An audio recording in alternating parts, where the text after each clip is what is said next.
Olá, tudo bem com vocês?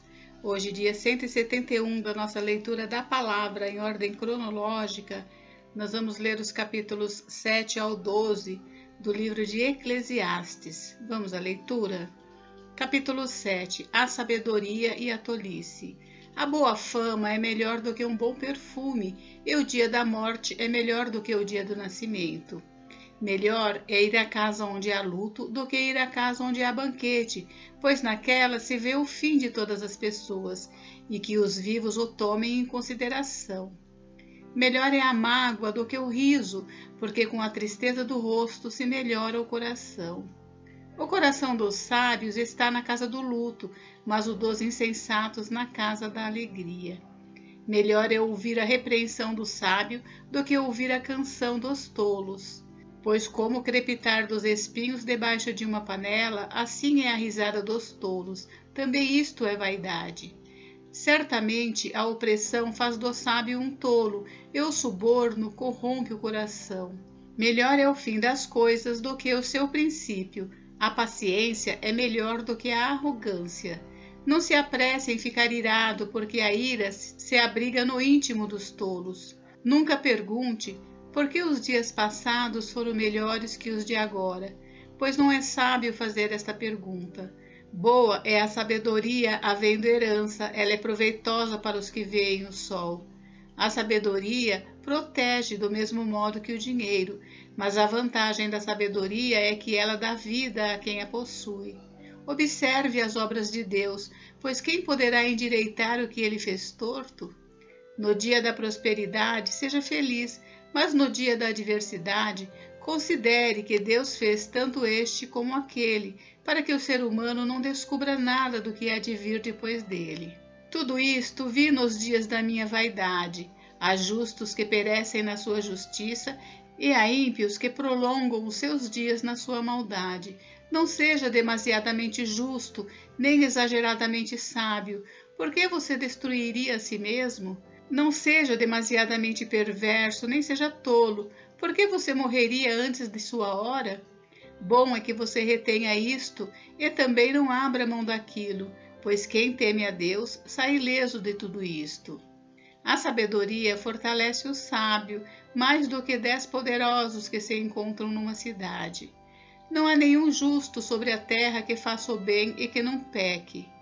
Não dê atenção a todas as palavras que se dizem, para que você não venha a ouvir o seu servo amaldiçoando você.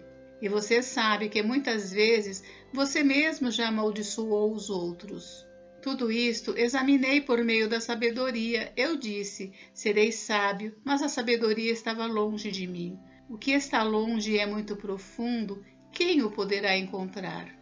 Procurei conhecer, investigar, buscar a sabedoria e a razão, e compreender que a maldade é a estupidez e a tolice a loucura. Achei coisa mais amarga do que a morte, a mulher cujo coração é rede e armadilha, e cujas mãos são correntes. Quem agrada a Deus fugirá dela, mas o pecador virá a ser seu prisioneiro.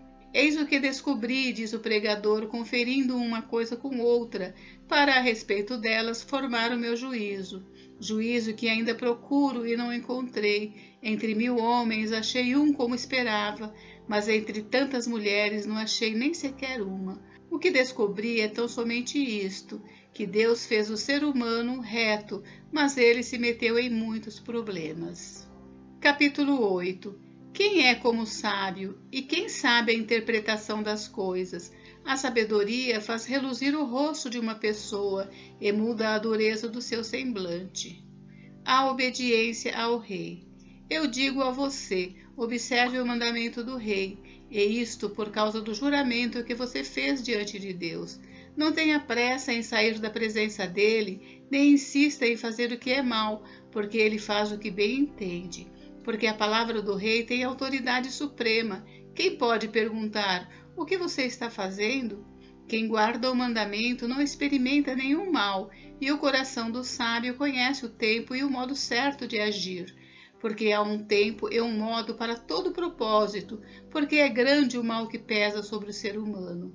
Ninguém sabe o que vai acontecer, pois quem poderá lhe dizer o que vai acontecer? Não há ninguém que tenha domínio sobre o espírito para o reter, nem tampouco quem tenha poder sobre o dia da morte. Não há como escapar desse combate, e a maldade não poderá livrar os que a praticam.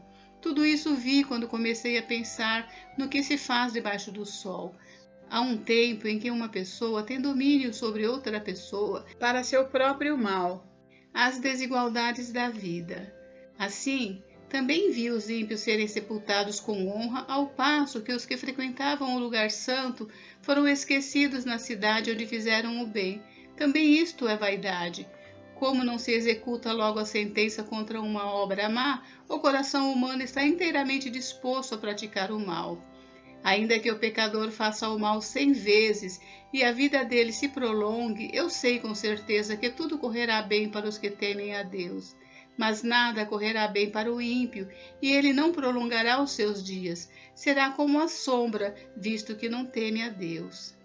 Ainda há outra vaidade sobre a terra, justos que são tratados segundo as obras dos ímpios, e ímpios que são tratados segundo as obras dos justos.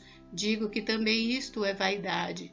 Por isso, exalto a alegria, porque para o ser humano não há nada melhor debaixo do sol do que comer, beber e alegrar-se, pois isso o acompanhará no seu trabalho nos dias da vida que Deus lhe dá debaixo do sol.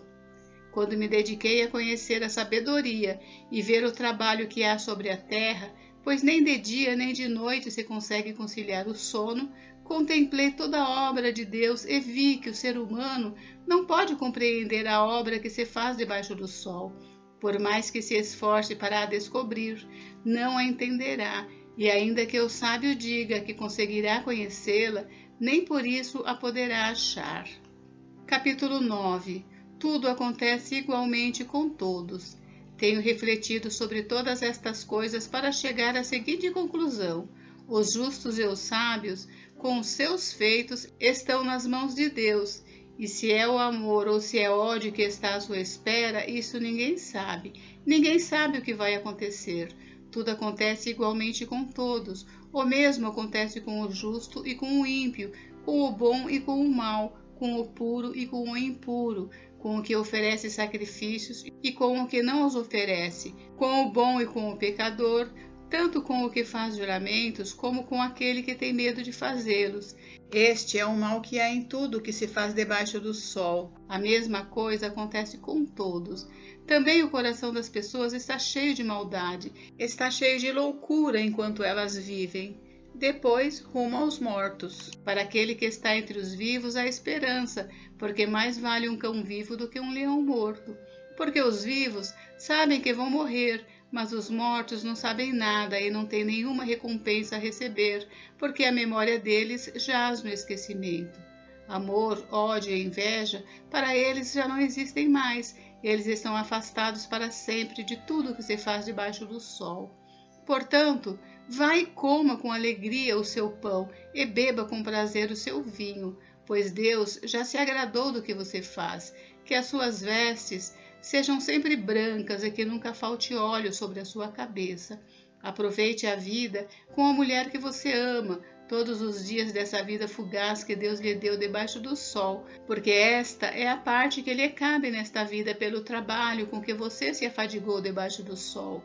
Tudo que vier às suas mãos para fazer, faça-o conforme as suas forças, porque na sepultura, que é para onde você vai, não há obra, nem projetos, nem conhecimento, nem sabedoria alguma. Trabalhos sem recompensa.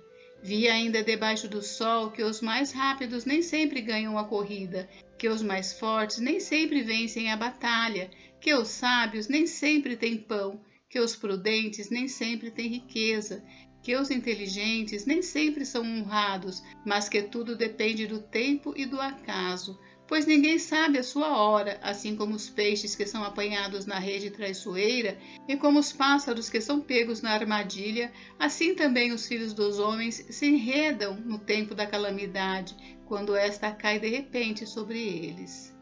Exemplo que ilustra esta verdade. Também vi este exemplo de sabedoria debaixo do sol, que me pareceu excelente. Havia uma pequena cidade onde moravam poucos homens.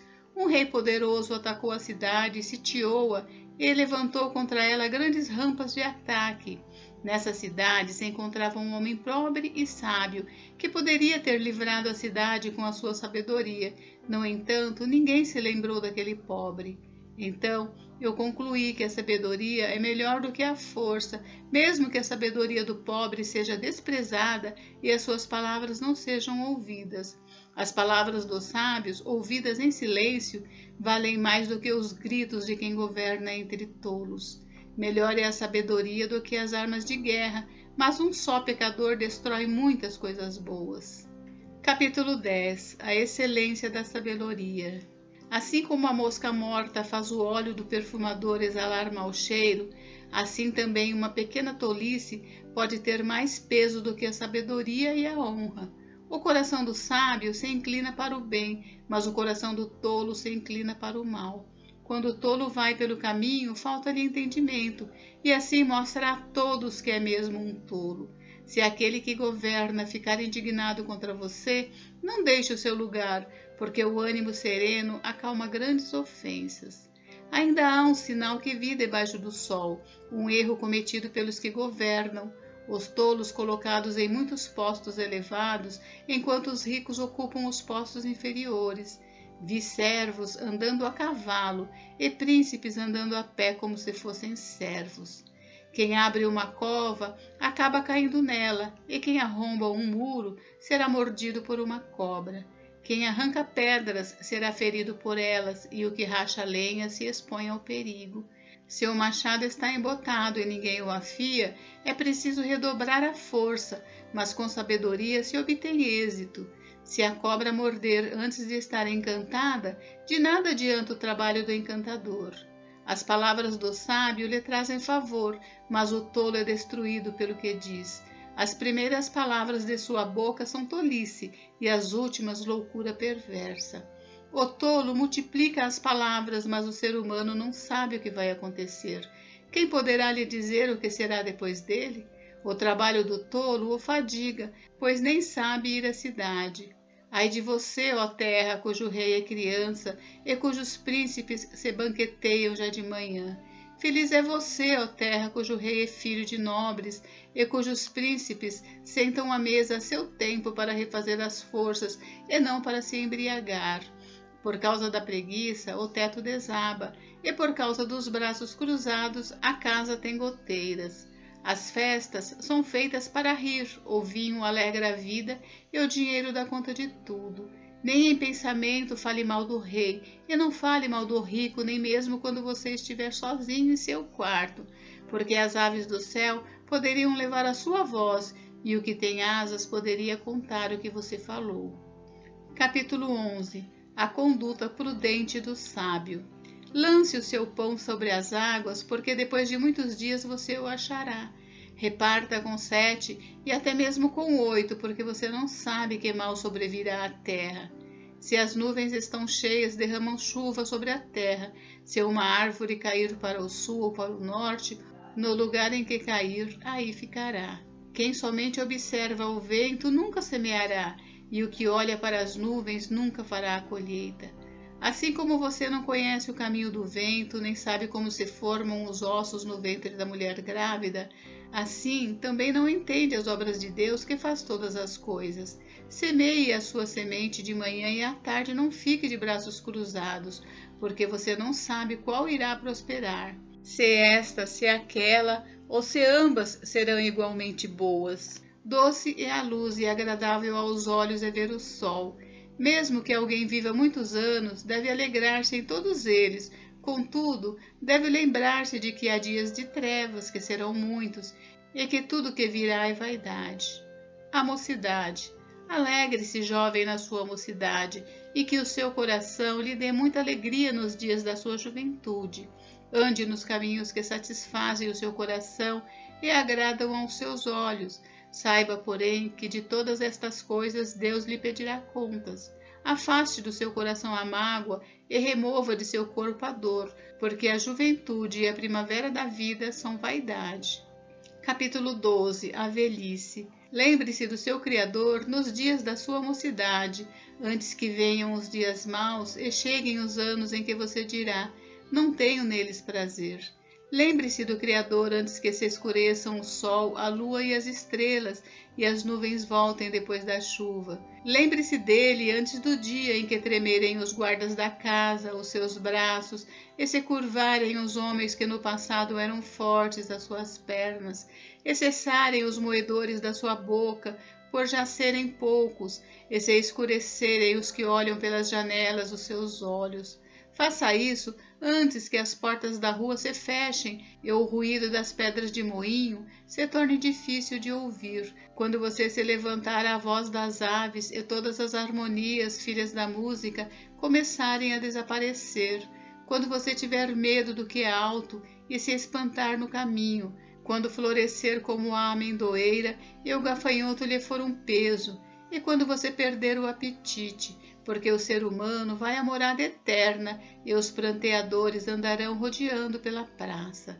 Lembre-se do seu Criador, antes que se rompa o fio de prata e se despedace o copo de ouro, e se quebre o cântaro junto à fonte, e se desfaça a roda junto ao poço, e o pó volte à terra de onde veio, e o espírito volte a Deus que o deu. Vaidade de vaidade, diz o pregador, tudo é vaidade. Conclusão. O pregador, além de sábio, ainda ensinou ao povo conhecimento e, atentando e examinando, compôs muitos provérbios. O pregador procurou achar palavras agradáveis e escrever com retidão palavras de verdade. As palavras dos sábios são como aguilhões e as coleções de sentenças são como pregos bem fixados. Elas provêm de um único pastor. Além do mais, meu filho, leve em conta o seguinte: não há limite para fazer livros, e o muito estudar é enfado da carne. De tudo que se ouviu, a conclusão é esta: tema a Deus e guarde os seus mandamentos, porque isto é o dever de cada pessoa, porque Deus há de trazer a juízo todas as obras, até as que estão escondidas, quer sejam boas, quer sejam más. Gente, encerramos por hoje, mas amanhã tem mais. Fiquem com Deus, Deus abençoe vocês. Até amanhã.